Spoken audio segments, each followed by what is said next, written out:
اعوذ باللہ من الشیطان اللعین الرجیم بسم اللہ الرحمن الرحیم الحمد للہ وکفا وسلام علی عبادہ الذین اصطفى اللہم صل علی محمد۔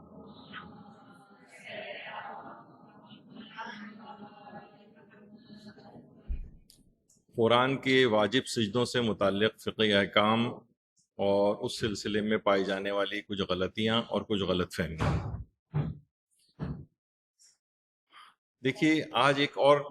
ذرا آپ کو میں بتا دوں کہ آج تقریباً اس ضمن کے اندر جو قرآن کے واجب سجدے ہوتے ہیں اس متعلق تقریباً 60 سے 70 فقہی احکام ہم آج بیان کریں گے، اور کچھ وقت بچے گا تو ایک اور موضوع کے اوپر گفتگو ہوگی، لیکن اس سے آپ کو اندازہ ہو جائے گا کہ ایک دفعہ اگر آپ کسی بھی موضوع پر اچھے طریقے سے پڑھ لیں تو پھر آپ کو بار بار اس مسئلے کو بار بار پڑھنے کی ضرورت نہیں پیش آتی۔ آپ کو پورا اچھے طریقے سے تمام زاویوں سے اس مسئلے کو بالکل مکمل طور پر اس کا علم حاصل ہو جاتا ہے، تو پھر آپ کے لیے تاکہ پھر آئندہ کے جو مواقع آپ کے پاس آئیں زندگی میں تو اس میں نئے نئے موضوعات کے اوپر آپ کام کریں، نہ کہ ہر تھوڑے دن بعد۔ اس میں ایک اور بھی مسئلہ یہ ہوتا ہے کہ تھوڑے جب آپ عرصے بعد معاشرے میں کام کرنا شروع کرتے ہیں اور مکمل معلومات کسی مسئلے کی نہیں ہوتی تو ہر جگہ بار بار آپ اٹکتی ہیں، اچھا میں پوچھ کے جواب دوں گی، اچھا یہ تو مسئلہ مجھے پتہ نہیں ہے، ایسی اندازے سے جواب دیں گی تو کیا ہوگا کہ گناہ بھی لازم آئے گا اور آپ کا اعتبار بھی ساقط ہو جائے گا لوگوں سے۔ تو بہتر ہے کہ ایک دفعہ، جیسے کہ ابھی جب میں گفتگو ختم کروں گا تو انشاءاللہ آپ محسوس کریں گے کہ اس متعلق آپ کو ساری معلومات حاصل ہو گئی، کوئی ایسا مسئلہ بچا نہیں اس متعلق۔ تو یہ ایک طریقہ کار ہے پڑھائی کا بھی، کہ آپ کسی بھی موضوع کو اگر شروع کریں تو اس کو تمام پہلوؤں سے اچھی طریقے سے ایک دفعہ ہی پڑھ لیں، تو بہت ہوا تو بعد میں اکا دکا چیزیں اس میں ایڈ ہوں گی، باقی آپ انشاءاللہ اس میں مہارت ہو جائے گی۔ تو قرآن کے واجب سجدوں سے متعلق یہ اتنی اہمیت کے حامل مسائل ہیں کہ علامہ طالب جوہری صاحب قبلہ نور اللہ مرقدہ، اللہ ان کی قبر کو نورانی کرے، اپنی جو نشتر پارک کی بھی تقاریر ہوتی تھیں اور اس میں کسی آیت سے استدلال کرتے تھے جس میں آیت سجدہ آنے والی ہوتی تھی، تو وہ اس دوران بھی یہ فقہی مسئلہ بتاتے تھے کہ اب اس آیت کے بعد اگر میں نے یہ والی آیت تلاوت کی تو میں اس کو تلاوت نہیں کر رہا ہوں، لیکن اس کا ترجمہ اور مفہوم یہ میں آپ کی خدمت میں بیان کر رہا ہوں، کیونکہ اگر میں نے بیان کیا تو یہاں موجود تمام حاضرین کے اوپر سجدہ تلاوت واجب ہو جائے گا۔ تو یہ اکثر بتاتے تھے، اور جو فہم القرآن ان کا ٹی وی پہ آتا تھا اس میں بھی کبھی ان آیات سے کچھ استدلال کرنا ہوتا تھا تو یہ فقہی مسئلہ وہاں پر بھی بیان فرماتے تھے۔ اچھا، اب یہ جو آیات سجدہ ہیں یہ جن سوروں کے اندر آئی ہیں انہیں سور العزائم کہا جاتا ہے۔ سور العزائم، جب آپ فقہی کتابوں کے اندر یا استفتات کے اندر آپ دیکھیں، یا مثلاً آیت اللہ سیستانی کی ویب سائٹ کے اوپر آپ جائیں تو بعض اوقات لوگ اس کی جو انڈیکس ہوتا ہے اس میں سے گزر جاتے ہیں، سمجھ میں نہیں آتا ہے کہ یہ کون سی چیز ہے۔ تو یہ جو آپ سورہ جسے کہتی ہیں یا سورت جس کو کہتی ہیں قرآن کی، جن کے اندر واجب سجدے آتے ہیں، انہیں سور العزائم کہا جاتا ہے۔ اصل میں سورہ یا سور جو ہے یہ کہا جاتا ہے شہر کی فصیل کو، یعنی جس سے شہر مشخص ہوتا ہے کہ بھئی اس کے اندر رہنے والے جو بھی افراد ہیں، ایک فصیل ہے، دیوار ہے جس سے یہ مشخص ہوتا ہے کہ یہاں رہنے والے ایک خاص اس سے تعلق رکھتے ہیں۔ تو سورہ بھی ان کو اسی وجہ سے کہا جاتا ہے کہ پیغمبر اکرم صلی اللہ علیہ وآلہ وسلم تمام قرآن خود ترتیب کروا کر گئے تھے، اور اس کے علاوہ یہ کہ سوروں کے اندر جو آیات ہیں وہ بھی جو ہے وہ مشخص کروا کر گئے تھے۔ تو بہرحال یہ کہ ایک فصیل بن گئی کہ جناب اس مضمون کی کچھ یہ آیات اس سورے کے اندر پائی جاتی ہیں، تو اس کو اس وجہ سے فصیل اور ایک رفت اور بلندی کو بھی سورہ کہا جاتا ہے عربی میں۔ تو بہرحال سور سے مراد یا سورہ یا سورت جو آپ پڑھتی ہیں اس سے مراد وہ فصیل اور چار دیواری ہے جس میں وہ جو خاص آیات کا مجموعہ ہوا کرتی ہے۔ اور العزائم، عزائم یعنی عظیمت سے نکلا ہے، اس کے معنی یہ ہیں کہ لازم اور واجب ہونا کسی چیز کا، یعنی وہ سورہ کہ جن میں وہ آیات آئی ہیں کہ جن پر سجدہ کرنا واجب اور لازم ہو جاتا ہے۔ تو یہ اس طرح سے بھی چیزوں کو دیکھنا چاہیے کہ ہمیشہ جو اصطلاحات ہیں ان کے اندر ہی اگر آپ ان کے معنی و مفاہیم سے آگاہی حاصل کر لیں تو بہت ساری چیزیں آپ کو ویسے ہی صرف ان کے عنوان سے یا اس اصطلاح سے ہی حل ہو جاتی ہیں۔ سورہ العزائم انہیں کیوں کہا جاتا ہے؟ اس وجہ سے کہ یہ وہ سورہ ہیں کہ جن میں وہ آیات پائی جاتی ہیں کہ جن کو پڑھنے سے یا توجہ کے ساتھ سننے سے سجدہ تلاوت واجب ہو جاتا ہو۔ اچھا، ایک اور ٹرمینالوجی ہے ہمارے ہاں، وہ ہے رخصت اور عزیمت۔ یہ کتنی دلچسپ اس کی بحث ہے کہ باقاعدہ کوئی ایک درس بھی اس موضوع کے اوپر ہو کہ بہت دیکھیے، رخصت ایک سہولت کو کہا جاتا ہے، ایک آسانی کو کہا جاتا ہے کہ شریعت کہتی ہے چاہے آپ اس سہولت کو لیں چاہے آپ اس سہولت کو نہ لیں، آپ کی مرضی۔ اور عزیمت اس چیز کو کہا جاتا ہے کہ جس کا لینا ہی ضروری ہو، چاہے وہ کوئی سہولت ہو یا کوئی فقہی حکم ہو۔ مثلا دیکھا جائے تو 4 رکعتی نماز سفر میں قصر ہو جاتی ہے، یعنی 2 رکعت ہو جاتی ہے۔ اب آپ کہیں گے بھائی میں تو کوئی بالکل تھکاوٹ محسوس نہیں ہوئی، یہاں ہم اس میں بیٹھے ایئر کنڈیشن گاڑی میں اور 1-1.5 گھنٹے میں ہم جو ہے مثلا حیدرآباد پہنچ گئے، تو اب ہمیں تو کوئی تھکاوٹ نہیں ہوئی، تو ہمیں کوئی ہم 4 رکعت ہی پڑھیں گے وہاں جا کر۔ یا بہت ہی زبردست فلائٹ ہے آپ کی، 1-8 گھنٹے میں آپ دوسرے ملک پہنچ گئے، آپ نے کہا مجھے تو کوئی مشکلات پیش نہیں آئیں۔ نہیں، اسلام یہ کہتا ہے کہ یہ ایسی سہولت ہے 4 رکعت کے بجائے 2 رکعت پڑھنا کہ اسے لینا عزیمت ہے، یعنی لازم ہے، واجب ہے۔ اگر آپ نے یہ والی چیز کو نہیں لیا تو آپ کی نماز ہی باطل ہے۔ مثلا کوئی کہے کہ میں 4 رکعت کے نماز قصر کر کے 2 رکعت پڑھنے کے بجائے 4 ہی رکعت پڑھوں گا، تو اس کی نماز باطل ہو جائے گی۔ تو یہ سورہ العزائم عزیمت سے نکلا ہے، یعنی اس کو لینا ہی ہے آپ نے، اور لازم اور واجب ہے کہ جب یہ آیات آ جائیں تو اس کے بعد اس میں آپ ایک سجدہ تلاوت جو ہے وہ انجام دیں۔ تو اس کو رخصت اور عزیمت کی ایک کیٹیگری ہمارے یہاں شمار ہوتی ہے، اور اس کو عزیمت جو ہے وہ کہا جاتا ہے کہ ایسی سہولت جس کا لینا ہی ضروری ہو آپ کے لیے۔ ان سورہ العزائم کی تعداد کتنی ہے؟ تو ان کی تعداد 4 ہے، یعنی وہ 4 سورہ ہیں کہ جس کے اندر آیات سجدہ آئی ہیں، جو سورہ علق، سورہ سجدہ، سورہ فصلت اور سورہ والنجم، یہ 4 سورہ ہیں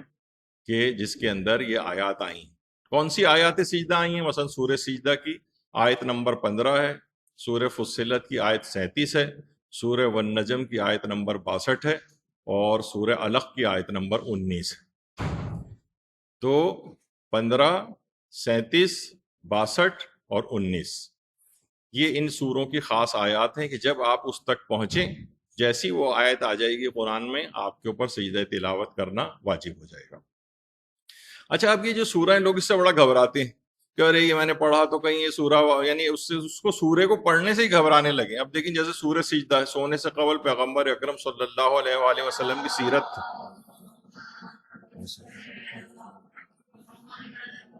کہ جب تک پیغمبر اکرم سورہ سجدہ کی تلاوت نہ فرما لیتے تھے سوتے ہی نہ تھے، یعنی اگر سجدے کی آیت آ جائی تو کوئی بات نہیں، اٹھی اور جا کر سجدہ کر لیں، اس میں کون سی اتنی زیادہ پریشانی کی بات ہے۔ تو لوگ ان سوروں سے گھبراتے ہیں، تلاوت قرآن کرنے میں بھی گھبرا رہے ہوتے ہیں کہ اس میں کہیں جو ابھی سجدے کی آیت کہیں نہ آ جائے، اور اس سے واقفیت رکھیں اور بس جا کے سجدہ کر لیں۔ اسی طریقے سے ہمارے چھٹے امام جعفر صادق علیہ السلام فرماتے ہیں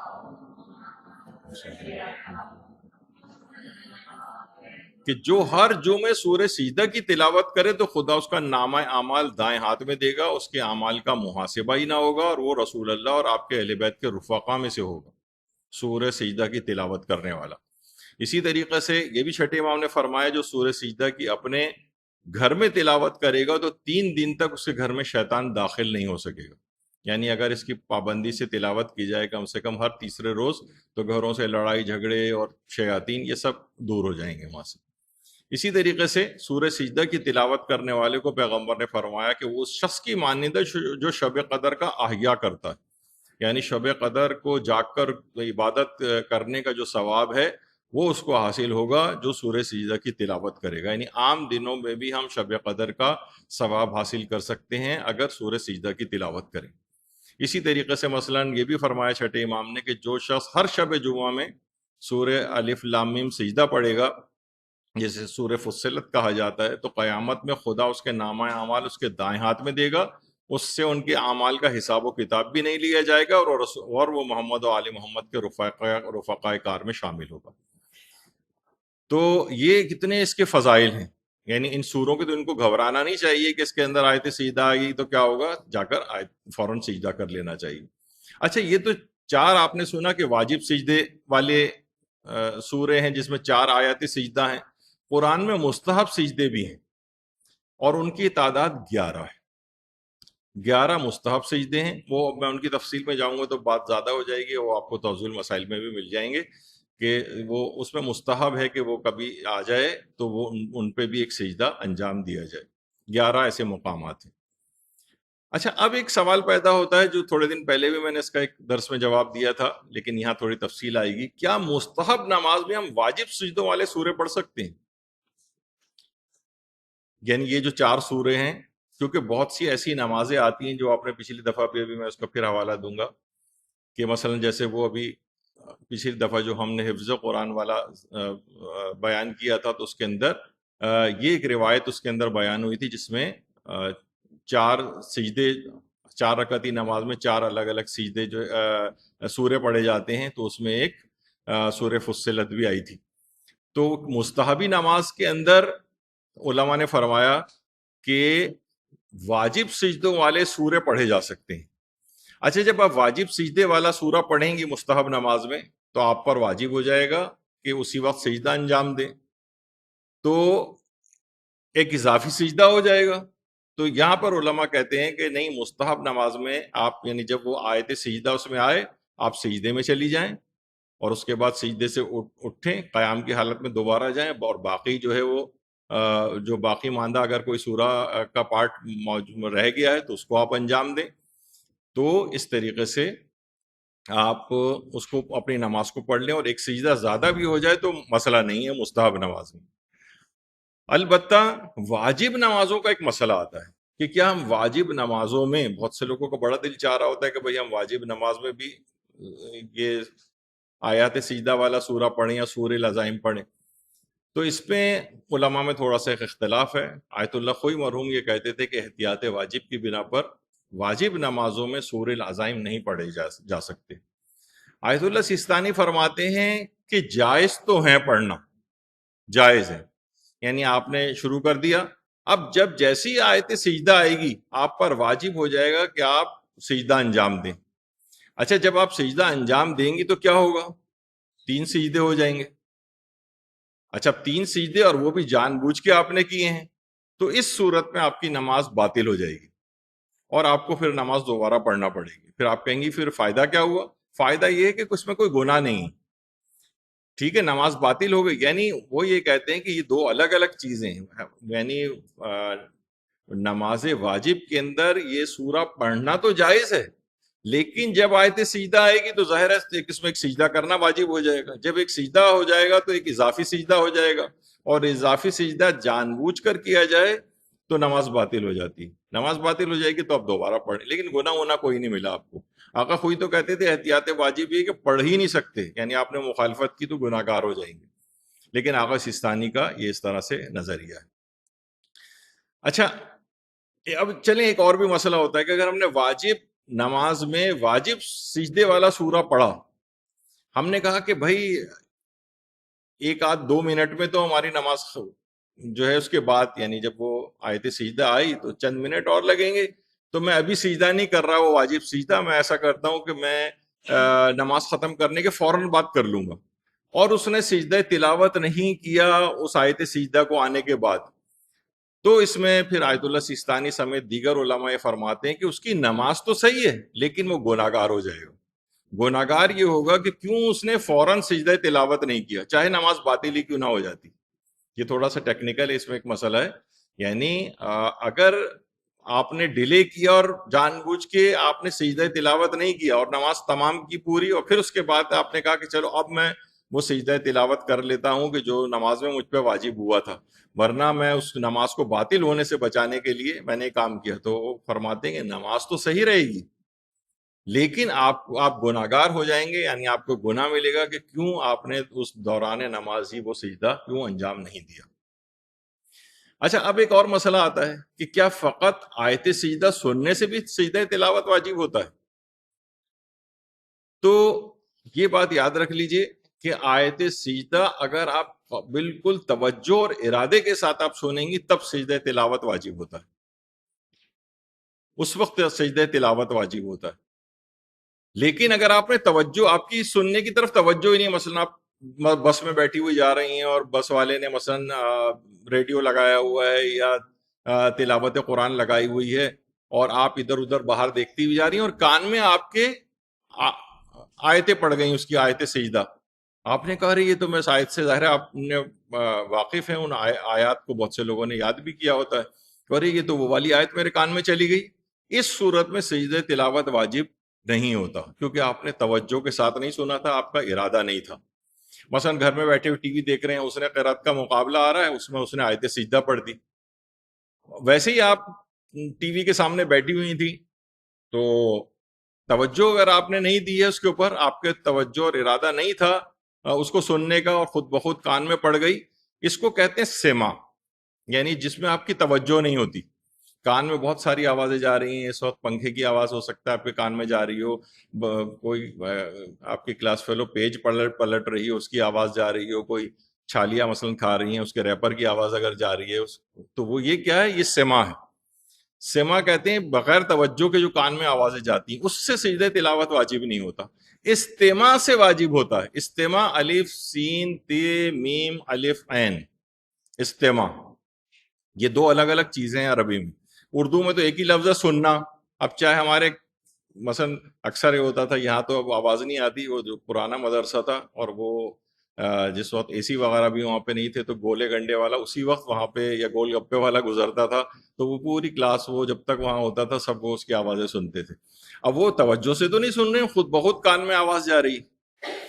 تو اس کو اس طرح سننے سے واجب نہیں ہوتا. ہاں توجہ اور ارادے کے ساتھ اگر آپ سنیں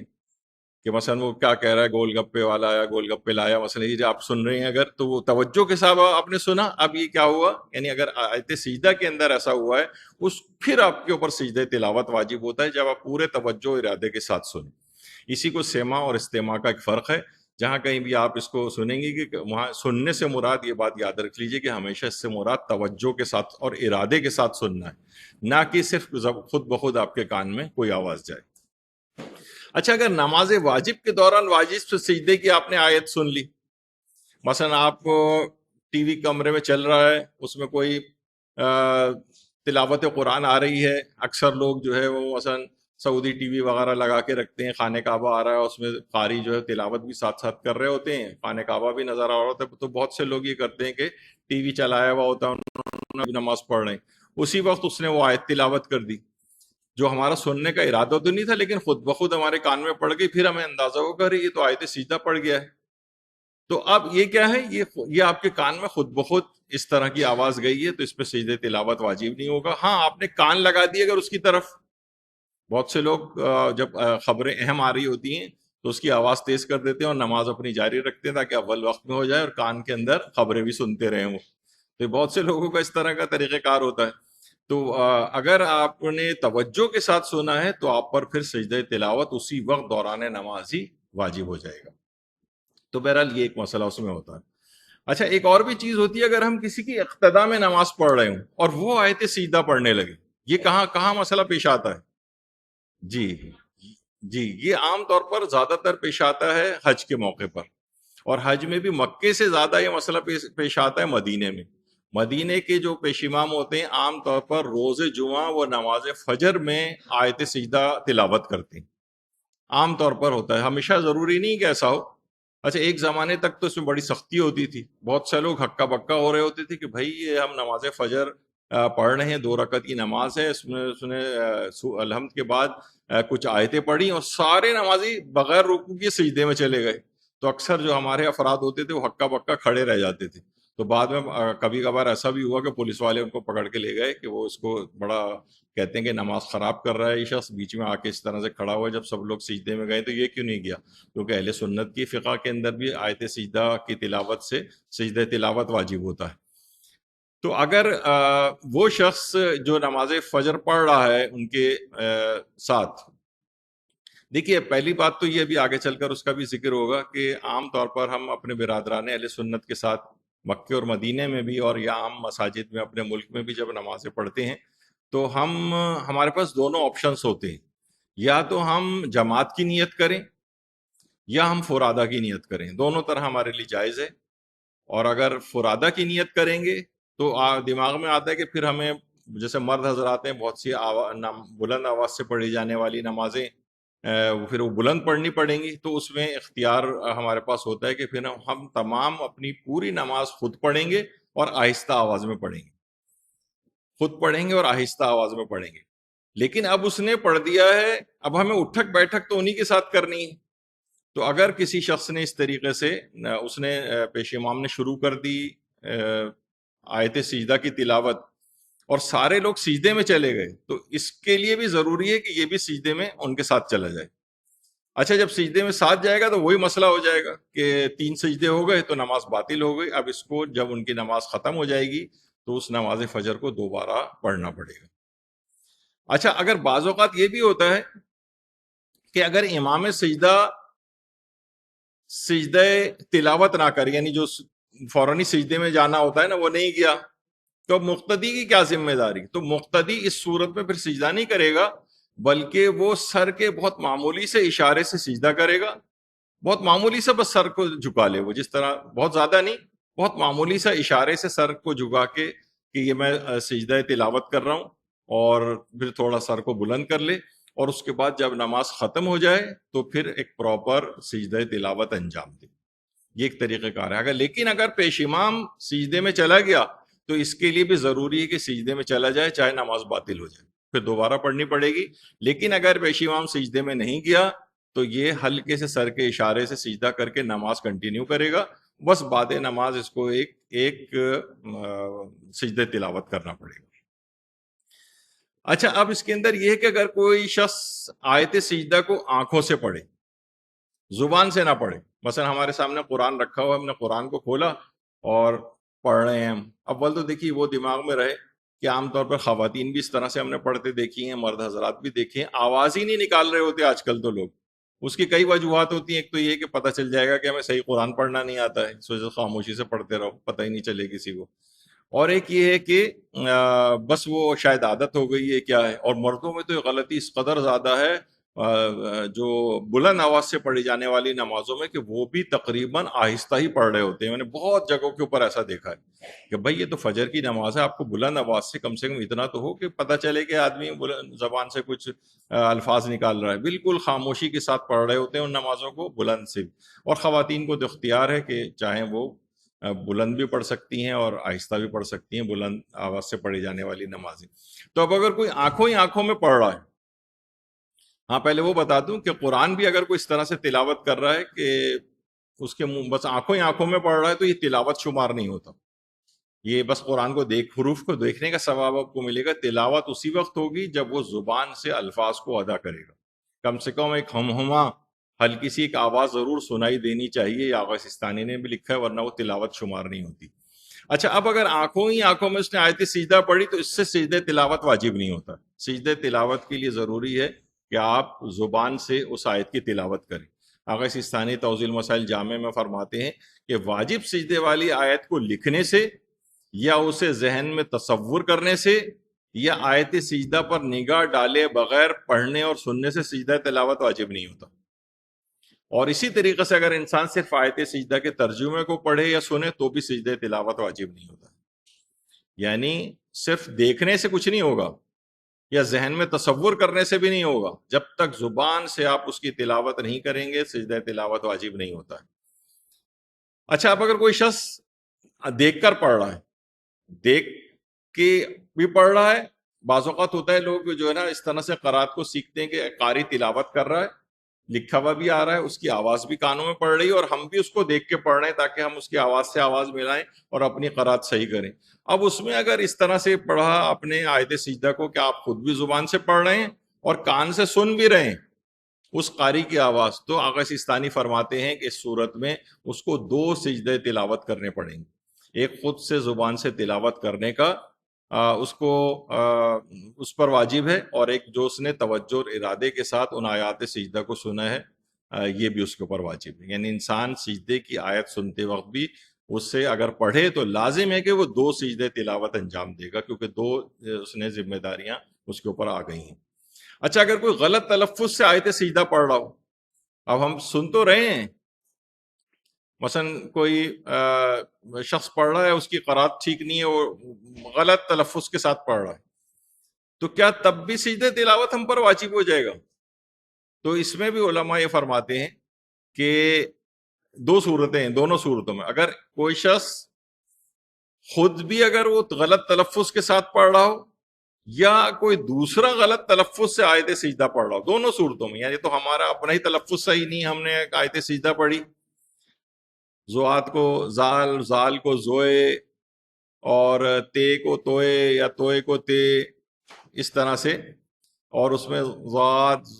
زال، زے، زوئے، اس میں کوئی فرق ہی اگر ہم نہ رکھیں اور اس طریقے سے اس کو پڑھ رہے ہوں جس کے اندر تلفظ کی غلطیاں ہوں، تو آغا سیستانی فرماتے ہیں اور دیگر علماء بھی یہی کہ اگر اس کو قرآن ہی پڑھنا کہا جائے، چاہے غلط تلفظ کے ساتھ کہا جائے، تب بھی آیت سجدہ کے اوپر سجدہ تلاوت واجب ہو جائے گا۔ فرماتے ہیں اگر انسان سجدے کی آیت کو غلط پڑھے یا اسے ایسے شخص سے جو غلط پڑھ رہا ہے سنیں،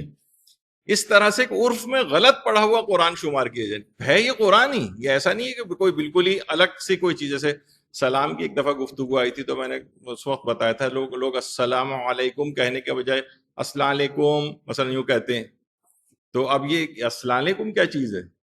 یا بہت سے السلام علیکم اس طرح کے جو الفاظ ہیں، دیکھا جائے تو کسی بھی طور پہ سلام نہیں ہے، تو بہرحال لیکن لوگوں کو پتہ چل جاتا ہے کر سلام ہی رہا ہے، وہ ٹھیک ہے یہ غلط سلط پڑھ رہا ہے لیکن کر سلام ہی رہا ہے، اس میں تو خیر جو اتنا غلط ہو، وہاں پر یہ فقہی مسئلہ تھا کہ بہرحال اس کا جو اتنا غلط کرے سلام اس کا واجب نہیں ہے جواب دینا، لیکن بہرحال یہاں کے لوگ یہ کہیں کہ عرفاً کہ یہ پڑھ رہا ہے قرآنی آیت سجدہ ہی پڑھ رہا ہے لیکن غلط سلط تلفظ کے ساتھ پڑھ رہا ہے، تو فرماتے ہیں کہ اس صورت میں بھی سجدہ تلاوت وہ انجام دے گا، ٹھیک ہے، تو یہ ایک مسئلہ ہے۔ اچھا اگر کوئی نامکمل آیت سجدہ پڑھے یا سنے، اس نے پوری آیت سجدہ نہیں پڑھی، ایک صرف ایک پارٹ ہمارے کان میں گیا جو ہم نے توجہ کے ساتھ سنا، نامکمل آیت ہمارے کان کے اندر گئی یا ہم نامکمل آیت سنی یا پڑھی، تو اس صورت میں آغا سیستانی فرماتے ہیں ضروری ہے کہ انسان کامل آیت پڑھے گا یا کامل آیت سنے گا تب سجدہ تلاوت واجب ہوگا، اگر انکمپلیٹ آیت اس کے کان میں جا رہی ہے، وہ انکمپلیٹ آیت پڑھ رہا ہے، تو پھر وہ سجدہ تلاوت اس کے اوپر واجب نہیں ہوگا۔ اور فرماتے ہیں بے اختیاری طور پر سننے سے بھی سجدہ تلاوت واجب نہیں ہوتا جیسے بھی آپ نے سنا، لیکن فرماتے ہیں اگرچہ بہتر ہے کہ سجدہ کر لیں، یعنی واجب تو تم پر نہیں ہے کیونکہ ہمارے کان میں خود بخود ہی آواز گئی ہے، ہم کوئی توجہ ارادہ نہیں رکھتے تھے، لیکن فرماتے ہیں کہ بہتر ہے کہ کر لو سجدہ، اچھا ہے، لیکن بہرحال نہ واجب ہے اور نہ ہی الگ سے کوئی مستحب قرار دیا گیا ہے بلکہ صرف بہتر کہا گیا ہے۔ تو اگر اس نامکمل آیت، لوگ کہتے ہیں بھائی اس نامکمل آیت سجدہ کے اندر لفظ سجدہ آ گیا تھا، یعنی ہم نے سجدہ والا جو، کیونکہ ظاہر ہے کچھ نہ کچھ آیت کے اندر سجدہ کا ایک لفظ آ رہا ہوتا ہے، تو ہم نے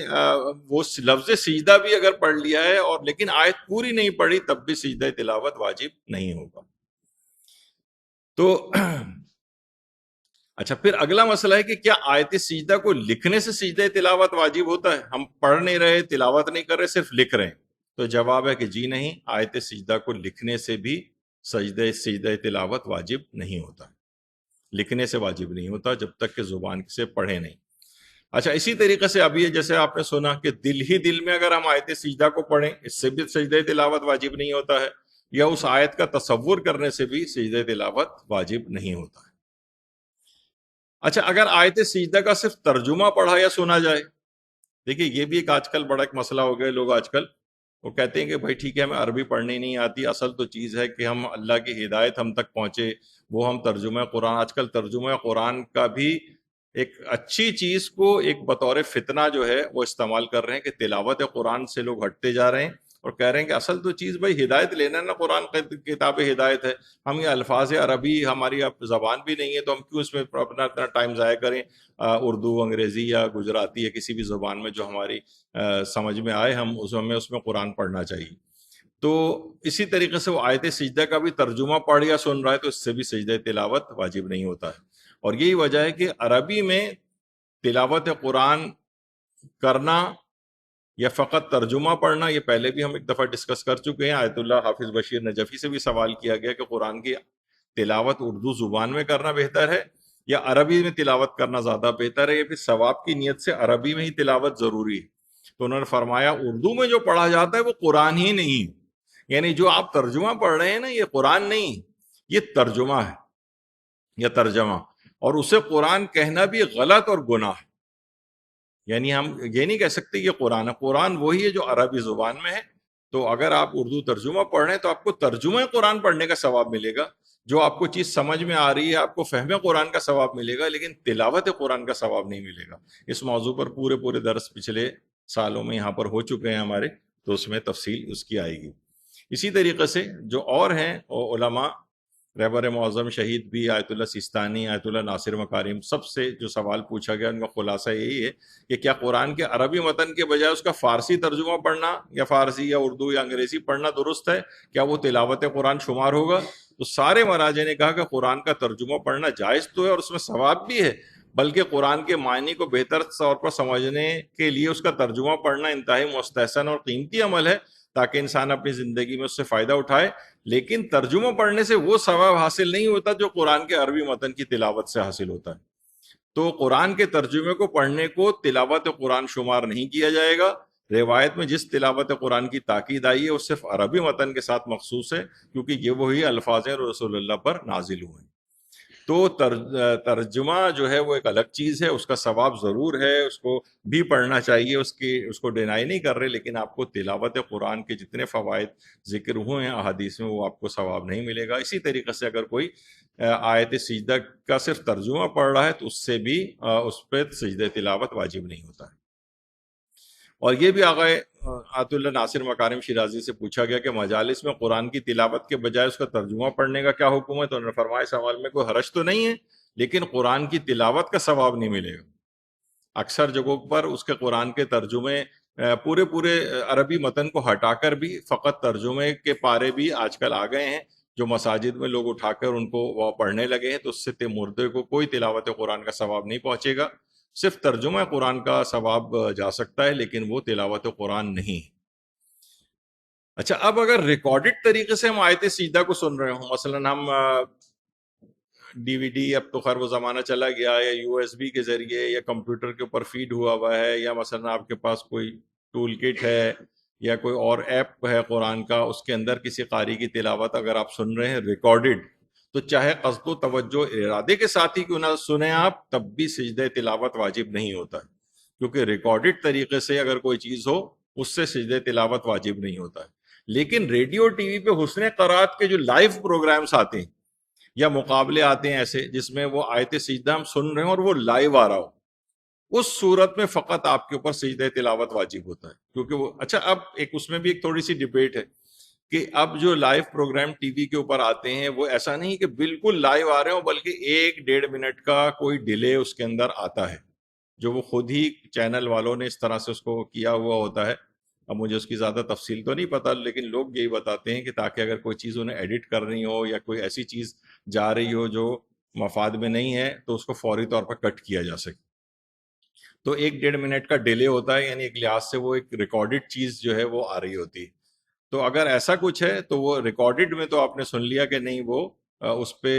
واجب نہیں ہوتا۔ یا مثلا کسی پروگرامنگ میں آپ گئے ہیں، اس میں جو ہے وہ لوگ قاریان جو ہے تلاوت کر رہے ہیں، ایران کے کتنے ایسے پروگرام آتے ہیں جس میں بہترین آیتیں جو ہے وہ تلاوت ہو رہی ہوتی ہیں، لوگ بڑے توجہ کے ساتھ اس کو یوٹیوب اور اس کے اوپر بھی سن رہے ہوتے ہیں، اس صورت میں کیونکہ وہ ریکارڈڈ اس کے اوپر ایک چیز ہوتی ہے تو سجدہ تلاوت واجب نہیں ہوتا۔ صرف لائیو پروگرام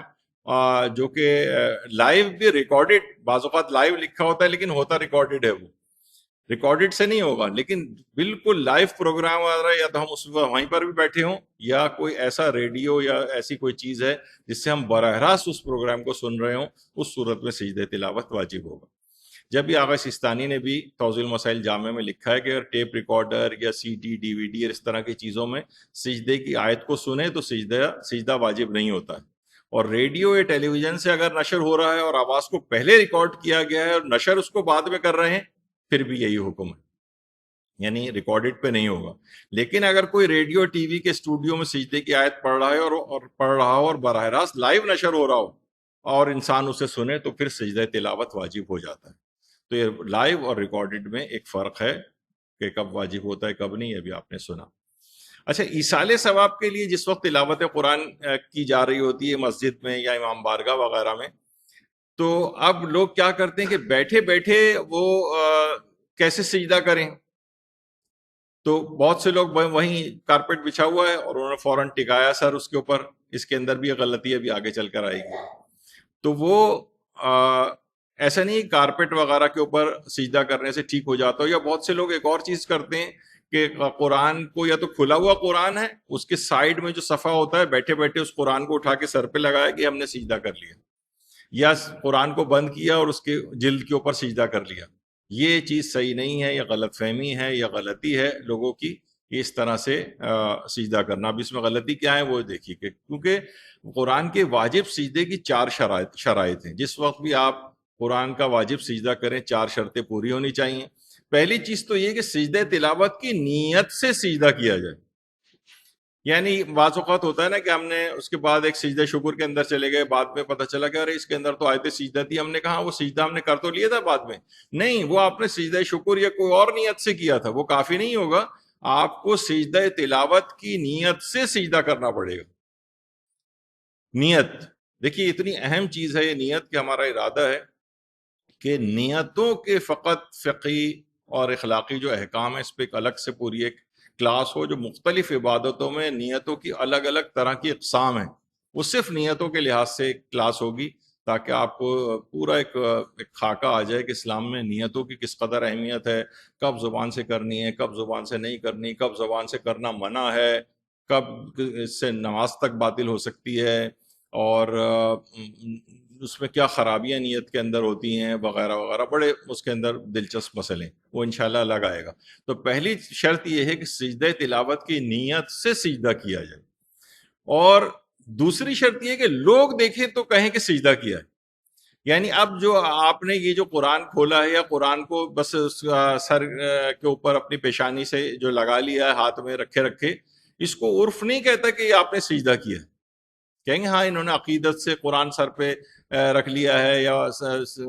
اپنی پیشانی کو قرآن سے ٹکا دیا ہے, لیکن اس کو سجدہ شمار نہیں کیا جائے گا. جو لوگ بیٹھے بیٹھے وہیں پر ہی قرآن کے صفحے کے کنارے پر چلیں جس کے اوپر کچھ لکھا بھی نہیں بھی ہوتا, جو ایک وائٹ چلیں ایک پارٹ ہوتا ہے, وہ کہتے ہیں دیکھیے یہاں پر تو کچھ لکھا ہوا بھی نہیں ہے, کوئی رنگ وغیرہ بھی نہیں ہے, تو اگر ہم یہاں پر سجدہ کر لیں تو وہ کیونکہ اس کو عرف دیکھنے والا ایک تو سجدہ نہیں سمجھ رہا ہوتا. تیسری چیز یہ کہ احتیاط واجب کے طور پر سجدے تلاوت کی جگہ غصبی نہیں ہونی چاہیے, یہ بھی ایک شرط ہے اس کے اندر. تلاوت قرآن تلاوت جو سجدہ تلاوت ہے اس کی جو جگہ ہے جہاں آپ سجدہ کریں وہ غصبی نہ ہو. مثلاً مالک آپ کا جو ایگریمنٹ جو ہے ختم ہو چکا ہے, لیکن آپ مالک مکان کی اجازت کے بغیر ہی وہاں پر رہ چلے جا رہے ہیں, اور آپ نے گورنمنٹ میں کوئی اسٹے لے لیا ہے, لیکن اس کا آپ کا وہ پورا ہو چکا تھا ایگریمنٹ. تو اب کوئی بھی جگہ ایسی جگہ جو کہ غصبی شمار ہو تو وہاں پر بھی سجدہ تلاوت نہیں ہوگا. آپ کو کسی صحیح جگہ پہ جا کر وہ سجدہ تلاوت کرنا چاہیے. اسی طریقہ سے احتیاط واجب کی بنا پر پیشانی کو اس چیز پر لگا کر سجدہ کیا جائے جس پر سجدہ صحیح ہو. یعنی ایسا نہیں کہ آپ نے قرآن کی جلد کے اوپر جو اگر کر لیا, اس پر کوئی بھی پلاسٹک وغیرہ چڑھی ہوئی ہے اس کے اوپر, تو آپ نے اسی کے اوپر سجدہ کر لیا. ایسا نہیں, کوئی ایسی چیز ہونی چاہیے جس پر سجدہ صحیح ہو. مثلا قرآن کا جو پیج ہے وہ ایسے کاغذ سے بنا ہوا ہے کہ جس پر سجدہ کرنا صحیح ہوتا ہے تو پھر سجدہ صحیح ہوگا, ورنہ کوئی پلاسٹک کا کوئی پیج ہے یا کوئی اور اس طرح کی چیز ہے, یا تو بہتر وہی ہے کہ ایک سجدہ گاہ کے اوپر آپ سجدہ کریں. اچھا, اس میں بھی ایک اور چیز بھی ہے کہ آغا سیستانی نے بھی لکھا کہ قرآن کے واجب سجدے میں بعض شرطیں معتبر ہیں. نمبر 1 وہی نیت کے ساتھ ہو, دوسرا کہ لوگ دیکھیں تو کہیں کہ سجدہ کیا ہے, تلاوت کی جگہ غصبی نہ ہو, احتیاط واجب کے طور پر انسان پیشانی کو سجدہ گاہ یا ایسی چیز پر رکھے جس پہ سجدہ کرنا صحیح. مثلا آقا سیستانی کے فتوے میں عقیق کی انگوٹھی کے اوپر بھی سجدہ ہو سکتا ہے, بلکہ جتنے جو پریشس سٹونز ہیں, مثلا آقا سیستانی کے فتوے میں یعنی مثلا آپ نے عقیق پہنا ہوا ہے, زمرد پہنا ہوا ہے, مثلا جو ہے وہ در نجف پہنا ہوا ہے, یا کوئی بھی اس طرح کا, ان سب کے اوپر وہ کہتے ہیں کہ ان کے اوپر احجار کریمہ جنہیں کہا جاتا ہے پریشس سٹونز, ان کے اوپر سجدہ کرنا صحیح ہے. آپ نے انگوٹھی پہنی ہوئی ہے, آپ نے ہاتھ زمین کے اوپر رکھا اور پیشانی, آپ کے پاس کوئی سجدہ گاہ وغیرہ نہیں ہے, آپ نے اس کے اوپر اپنی پیشانی کو رکھا اور اس پہ سجدہ کر لیا بس. اچھا, وہ نماز میں بھی ایسا ہو سکتا ہے, آپ نماز, یہ بہت زیادہ مسئلہ وہاں پر پیش آتا ہے, مکے مدینے میں خاص طور پر، کہ وہاں پر سجدہ گاہ لوگ نہیں رکھنے دیتے یا اٹھا کر لے جاتے ہیں یا بے حرمتی کرتے ہیں. تو ہاتھ میں جب آپ سجدہ کرنے لگیں تو ہاتھ کو تھوڑا سا اس طرح سے آپ اپنی پیشانی کے نیچے لے جائیں اور اس عقیق کے اوپر سجدہ کر لیں. چھوٹا بھی اگر عقیق ہے تب بھی سجدہ ہو جائے گا، بس یہ کہ پیشانی اس پر ہلتی نہ رہے، استقرار ہو. ایسا نہ ہو کہ پیشانی ادھر ادھر ڈگمگا رہی ہے اس کے اوپر، ایسا نہ ہو. پیشانی کو اسٹل کر لیں، آپ کا سجدہ ہو جائے گا. تو کوئی بھی ایسی چیز ہونی چاہیے، یا کاغذ کے سلسلے میں بھی اس پہ انشاءاللہ ہم الگ ایک لیں گے کہ کاغذ کے اوپر سجدہ کرنا آغا سستانی نے یہ آپ کی اپنی تحقیق پر چھوڑا ہے کہ کاغذ ایسی چیز سے بنا ہونا چاہیے کہ جس پر سجدہ کرنا صحیح ہو، کیونکہ کاغذوں کی بھی بہت سی اقسام ہیں. تو بہرحال یعنی بہتر وہی ہے کہ جس طریقے سے آپ عام طور پر سجدہ کرتی ہیں تو ایک سجدہ رکھیں، یا کوئی صحیح کاغذ ہو یا کوئی لکڑی ہو، کوئی ایسا پتا ہو جو کھایا نہ جاتا ہو. مثلا پان کے پتے پہ نہیں سجدہ ہو سکتا کیونکہ وہ کھایا جاتا ہے. تو کوئی ایسا پتا جو کھایا نہ جاتا اس کے اوپر بھی سجدہ ہو سکتا ہے. خیر،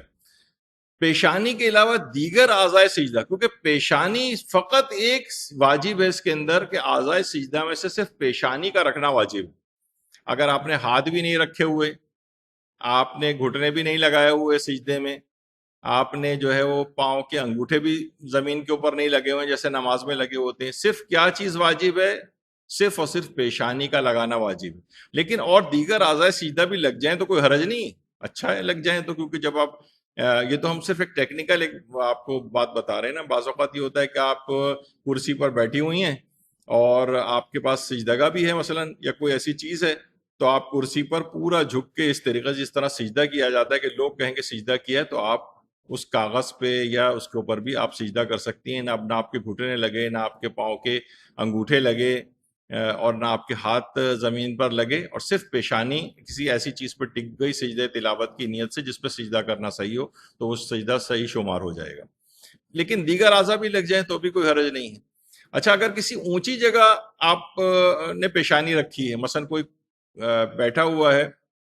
یا زمین پہ آپ بیٹھی ہوئی ہیں مثلا، اور سامنے ایک بہت اونچی جگہ آپ کو نظر آ رہی ہے، آپ نے کہا چلو میں یہیں سجدہ کر لیتی ہوں، تو اس میں پھر آغا سستانی فرماتے ہیں احتیاط مستحب یہ ہے کہ جہاں آپ کا زانو ہے زمین کے اوپر، یا آپ کے ہاتھ کی انگلیوں کے سرے ہیں، ان سے وہ جگہ جہاں آپ سجدہ کیا جائے، احتیاط مستحب کو 4 ملی ہوئی انگلیوں سے زیادہ اوپر نہ ہو. چلیں اتنی ٹیکنیکل اس میں نہ جائیں، بس یہ ہے کہ آپ نارمل طریقے سے جو سجدہ کرتی ہیں اس طریقے سے آپ اگر سجدہ کر لیں تو وہ بالکل ٹھیک شمار ہو جائے گا.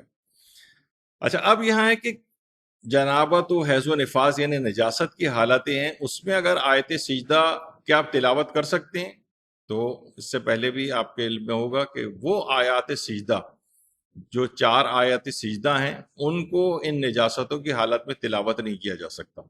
یعنی حرام ہے. جیسے جب بھی کہا جاتا ہے نا کہ مثلا تلاوت قرآن کرنا ہے، رمضان کا مہینہ آ گیا تو پورا قرآن تلاوت کر سکتی ہے نجاست کی حالت میں عورت، البتہ صرف وہ 4 آیات سجدہ نہیں پڑھ سکتی.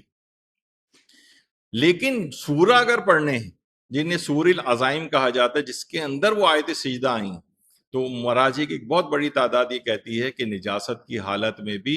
حیض و نفاس و جنابت میں بھی سور العزائم تو پڑھے جا سکتے ہیں، بس وہ ایک آیت جس کے اندر سجدہ تلاوت جو ابھی آپ نے سنا جو 4 آیتیں ہیں، وہ ان آیات کو چھوڑ دے اور باقی پورا قرآن جو ہے پڑھ سکتے ہیں. تو صرف ان 4 آیات کا پڑھنا یہ حرام ہے بس. اچھا، یہ مسئلہ کہاں پیش آتا ہے؟ شب قدر کے اعمال میں پیش آتا ہے، رمضان میں پیش آتا ہے. اس میں صرف امام خمینی کی جو تقلید میں خواتین ہیں، یعنی امام خمینی کا یہ نظریہ تھا کہ سور العزائم کی ایک آیت بھی پڑھنا حرام ہے نجاست کی حالت میں. یعنی صرف یہ نہیں کہ وہ 4 آیتیں، وہ کہتے ہیں پورے سورے کی ایک آیت بھی نہیں پڑھ سکتے. تو اس وجہ سے اگر شب قدر کے اندر دعائے کمیل اگر کوئی عورت پڑھ رہی ہے امام خمینی کی تقلید میں، تو جس موقع پر وہ آیت سجدہ، سورہ سجدہ کی آیت نمبر 18 ہے جو کہ آیت سجدہ تو نہیں ہے لیکن ہے سورہ سجدہ کی آیت، فمن کان مؤمنا کمن کان فاسقا لا یستوون، وہ اس کو نہ پڑھے بس. یعنی امام خمینی کی تقلید، یہ ممکن ہے کہ کبھی کسی کی آئندہ تقلید میں جانا پڑے تو ان کا بھی یہ مسئلہ ہو، تو اتنا دماغ میں رکھنا چاہیے کہ امام خمینی کی تقلید والی خواتین حالت نجاست میں دعائے کمیل کو پڑھتے وقت یہ سورہ سجدہ کی جو آیت نمبر 18 آ رہی ہے جو کہ آیت سجدہ نہیں ہے لیکن کیونکہ ان کا نظریہ تھا کہ اس سورے کو پورے سورے کی ایک آیت بھی نہیں پڑھ سکتے، یعنی پورا سورہ ہی چھوڑنا پڑے گا، تو پھر کیونکہ یہ ایک آیت دعائے کومیل میں آ رہی ہے، اس وجہ سے اس ایک آیت کو چھوڑ کر باقی پوری دعائے کومیل کو پڑھ سکتی ہیں۔ لیکن آغا سیستانی کہتے ہیں کہ نہیں، کیونکہ یہ آیت سجدہ نہیں ہے تو پوری دعائے کومیل بھی کوئی عورت پڑھ سکتی ہے۔ صرف امام خمینی کی احتیاط تھی، حتیٰ کہ شہید رہبر کا بھی یہ والا فتویٰ نہیں تھا، ان کا بھی وہی فتویٰ تھا جو آغا سیستانی کا ہے کہ پوری دعائے کومیل بھی پڑھی جا سکتی ہے۔ اچھا، اب آیت اللہ سیستانی جو تیسرا مسئلہ ہے کہ جنوب حالت میں ان سوروں کا تلاوت کرنا جن میں واجب سجدے والی آیات ہیں، یہ حرام تو نہیں ہے، لیکن فرماتے ہیں احتیاط مستحب کی بنا پر ایسا نہ کیا جائے۔ یعنی ابھی آپ نے سنا کہ پڑھ تو سکتی ہیں سورہ العزائم، لیکن جو ہے احتیاط مستحب ہے کہ اس کو نہ پڑھیں، یعنی اوائڈ کریں تو زیادہ اچھا ہے، باقی اور سوروں کی تلاوت کر لیں لیکن اسے نہ پڑھیں۔ اچھا، کیا سجدہ تلاوت فوراً واجب ہوتا ہے یا ہم کچھ تاخیر بھی کر سکتے ہیں؟ جو اس کا جواب ہے کہ فوراً واجب ہوتا ہے، تاخیر نہیں کر سکتے۔ مثلا ہوتا ہے کہ جناب ٹھیک ہے، جیسے ہم بس میں بیٹھے ہوئے جا رہے ہیں، اب ہم کہاں سجدہ وجدہ کریں بس کے اندر، تو ٹھیک ہے اس وقت پھر آپ کیونکہ ابھی آپ نے سن لیا کہ صرف پیشانی تو لگانی ہے،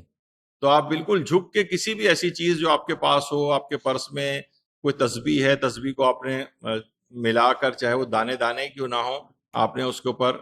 اس کے مٹی کے دانوں کے اوپر جو ہے وہ اپنی پیشانی جھک کے ٹکا دی کہ لوگ بھی دیکھیں تو کہیں سجدہ کیا ہے اس نے، یا کوئی سجدگاہ رکھی ہوئی ہے، یا کوئی کاغذ ہے یا ٹیشو پیپر آپ کی تحقیق کے اندر جو ہے ایسی چیز ہے کہ جس کے اوپر سجدہ کرنا صحیح ہو، تو آپ وہیں بیٹھے بیٹھے بھی سجدہ کر سکتی ہیں۔ بس میں جب آپ کے کان میں آیت تلاوت گئی ہے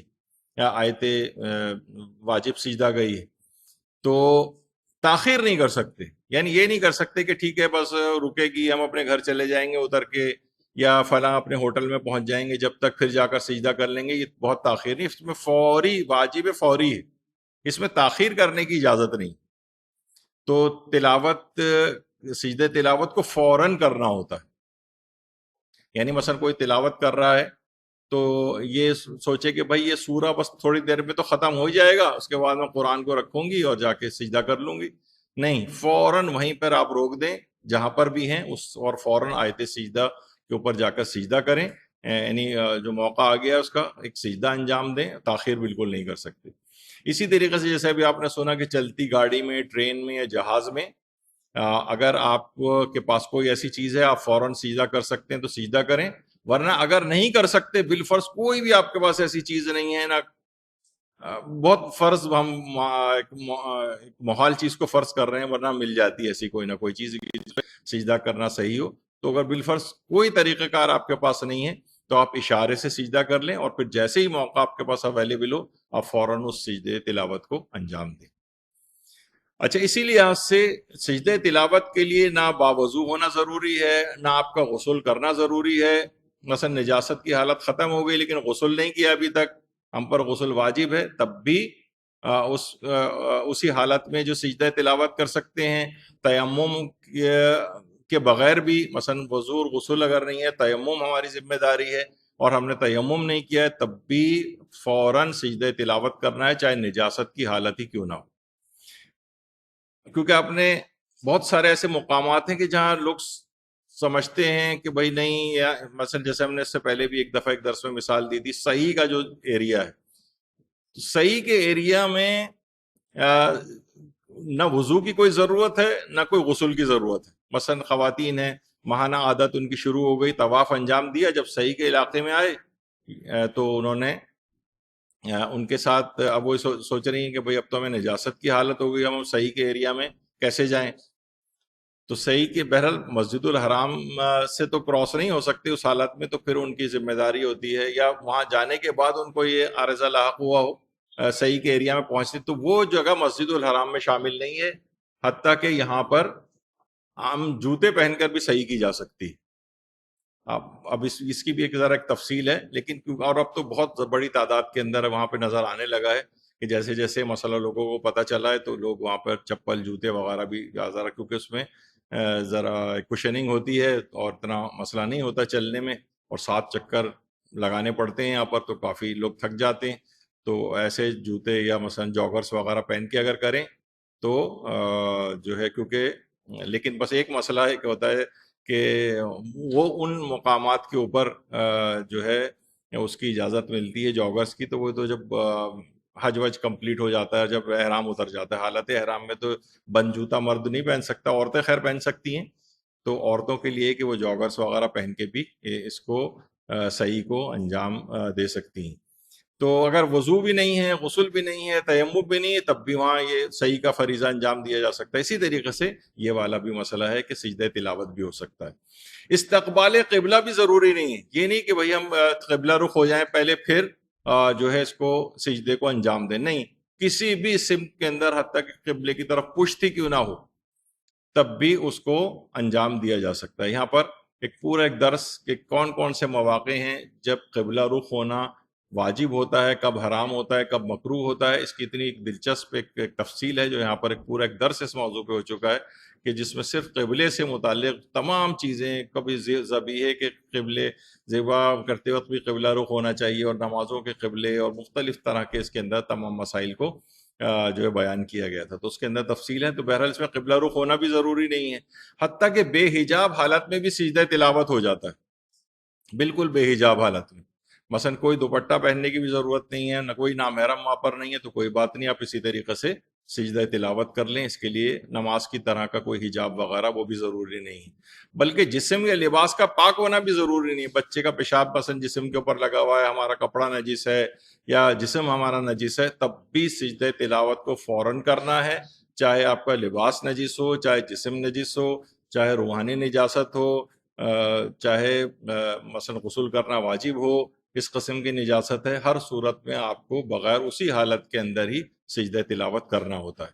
یا نمازی کے لباس کی دیگر شرائط کا خیال رکھنا بھی اس میں ضروری نہیں ہوتا ہے، مثلا نمازی کا ایک ہے کہ جناب لباس پاک ہو، یہ ضروری نہیں ہے، نمازی کا لباس مباح ہو، غصبی لباس پہنا ہوا ہے آپ نے، مثلا اپنی بہن کی اجازت کے بغیر اس کا لباس پہن لیا ہے،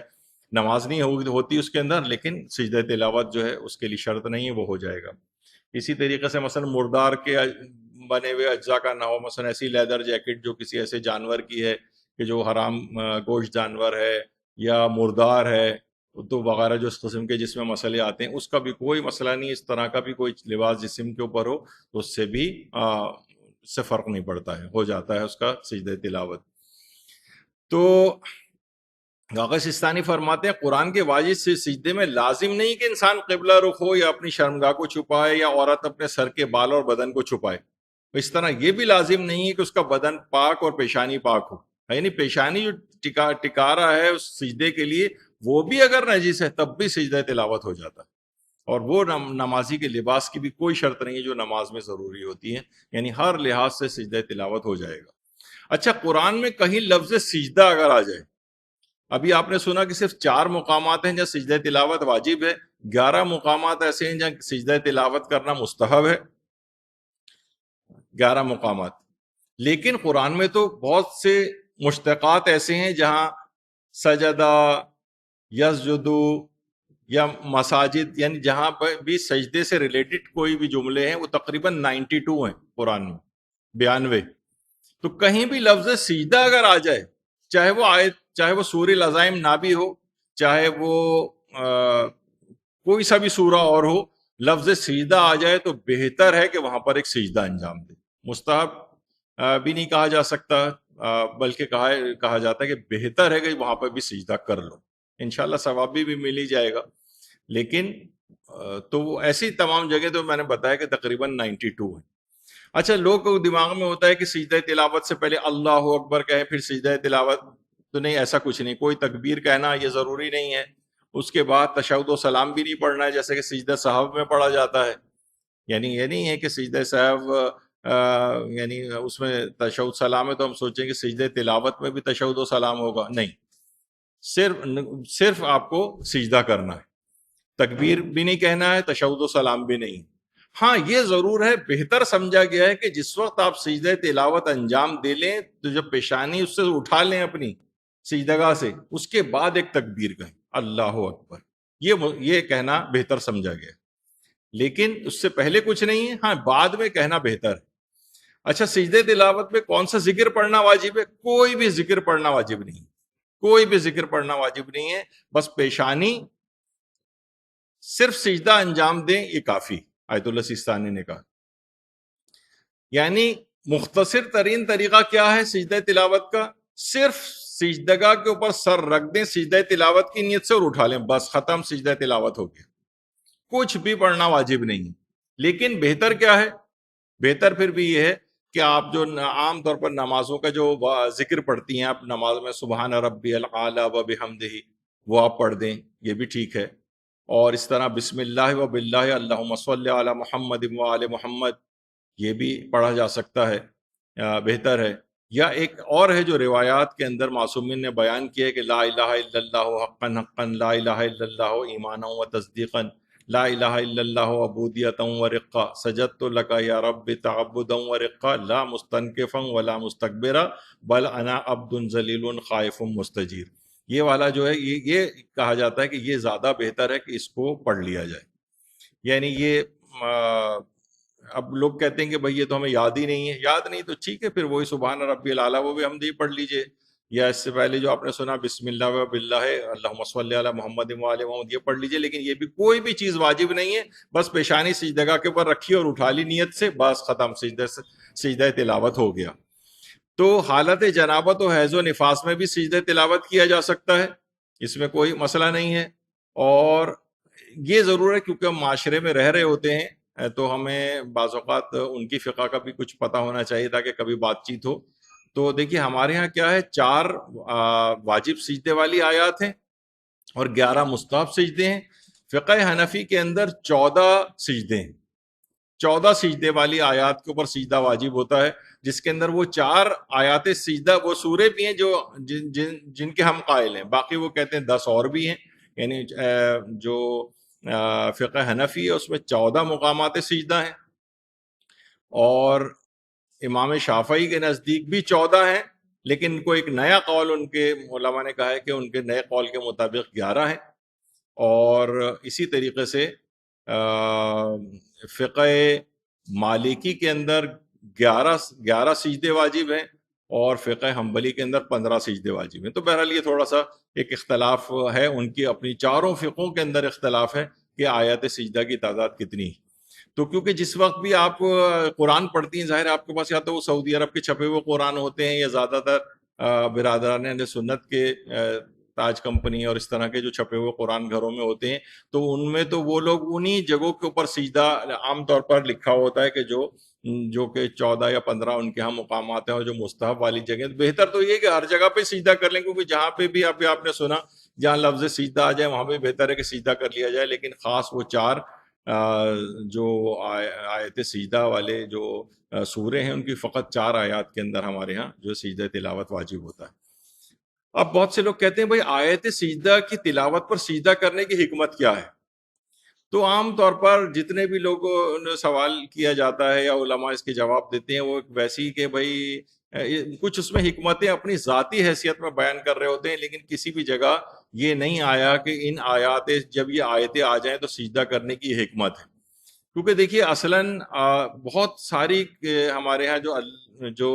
احکام ہیں ان کی علتیں ہمیں پتہ نہیں. علل الشرائع کے نام سے صرف شیخ صدوق نے ایک کتاب لکھی ہے، جس میں چلیں بہت بھی اگر ساری روایتوں کو بھی آپ ملا لیں جس میں احکام کی علتیں اور وجوہات بتائی گئی ہوں. بہت سے لوگ کہتے ہیں بھائی ہمیں اس کی علت بتائیے، کیا ہے علت بتائیے اس کی. تو علت تو بہت کم، 14.5 لاکھ سے بھی زیادہ فقہی مسئلے ہیں، جس میں سے چند ہزار کی علتیں بھی شریعت نے ہمیں نہیں بتائی ہیں. کیونکہ یہی تو ہے کہ آپ کو پتہ ہے کہ مومن کی نشانی کیا بتائی گئی ہے کہ وہ غیب پر ایمان رکھتا ہے. تو اللہ نے بس اس کی کوئی حکمت اس کی رکھی. حج تو پورا ہی ایسی حکمتوں کا نام ہے کہ جو ہماری عقل میں ہی نہیں آتی. مثلا کون سی حکمت یہ کہتی ہے کہ جناب فجر کی 2 رکعتوں صبح انسان فریش ہوتا ہے بعض اوقات تو اس وقت دل چاہتا ہے 4 رکعتیں پڑھ لیں. مغرب عشاء والا تو انسان تھکا ہوا ہوتا ہے تو وہاں پہ ہونا چاہیے کہ 2 رکعت یا 1 رکعت کی عشاء پڑھیں آپ، تو پورے دن کی تھکاوٹ ہو چکی ہوتی ہے. نہیں، اس میں علت پتہ نہیں ہے. اللہ نے بس جو حکم ہے یہ ماننا ہے. اور یہی اصل میں امام خمینی بھی فرماتے تھے کہ جو اس کی علت کا پتہ نہ ہونا جو ہے یہی اس کی علت ہے. یعنی مومن کا پتہ چل جائے، کیونکہ اگر دیکھیے ہر چیز عقلی لحاظ سے ثابت ہو جائے تو کافر بھی مانے گا، مومن بھی مانے گا. لیکن اگر علت نہیں پتا، صرف حکم خدا کی بجاوری، تو کافر نہیں مانے گا لیکن مومن مان لے گا. بس اللہ نے کہہ دیا، امام نے کہہ دیا تو ہمارے لیے کافی. تو آیت سجدہ کی کوئی معلوم نہیں کہ ان کی حکمتیں کیا ہیں. خود سے بہت سی حکمتیں علماء نے اپنے طور پر بیان کی ہیں، لیکن وہ کسی بھی جگہ احادیث میں نہیں آئی ہیں. تو بہرحال اس کا کچھ پتہ نہیں کہ کیوں بیان ہوا ہے. اچھا، اگر سجدہ تلاوت بھول جائے اور بہت بعد میں یاد آئے تو پھر اس کا حکم یہ ہے کہ ٹھیک ہے، کیونکہ بہت بعد میں آپ کو یاد آ رہا ہے، جب بھی آپ، یہ نہیں کہ وہ جب یاد آیا تو کیونکہ اس کا موقع نکل گیا تو بس وہ تو گول ہو گیا، اب اس کو نہیں کرنا. نہیں، جب بھی یاد آئے آپ کو اسی وقت سجدہ تلاوت انجام دینا ہے. اگر آپ بھول گئے، باتوں میں لگ گئے، آپ کو کرنے جا رہے تھے، کسی کو ایسا مسئلہ ہو گیا، کوئی گر پڑا، کچھ ہو گیا، اس کے بعد ہم بھول گئے، اس کی تیمارداری میں لگ گئے، تو اس صورت میں سجدہ تلاوت آپ کے ذمے تو آ گیا ہے. بعد میں جب کبھی یاد آئے آپ کو فوراً آپ اس کو انجام دینا ہوگا. تو قرآن کے واجب سجدوں، ان کے اہم ترین مسائل کے اوپر ہم نے مدرسے نے ایک پوسٹ بھی بنائی تھی، اور اس پوسٹ میں بہت سے یہ تمام چھوٹے چھوٹے ضمنی مسئلے جو ہے وہ اس کے اندر تمام لکھے تھے. تو یہ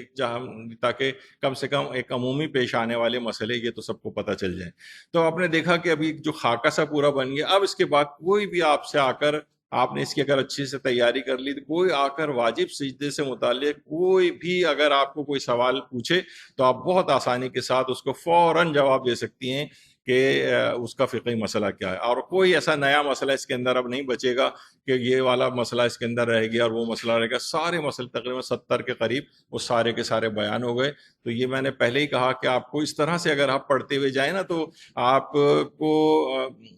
ایک تو یہ کہ کانفیڈنس حاصل ہو جائے گا، آپ کنفیوژن کا شکار نہیں ہوں گی، آپ کو اس متعلق ساری معلومات حاصل ہوں گی، اور آپ نئے موضوعات کی طرف جائیں گی. ورنہ پھر کیا ہوتا ہے، ہر دفعہ بار بار ایک ہی مسئلوں کو پڑھنے کی ضرورت پیش آتی ہے.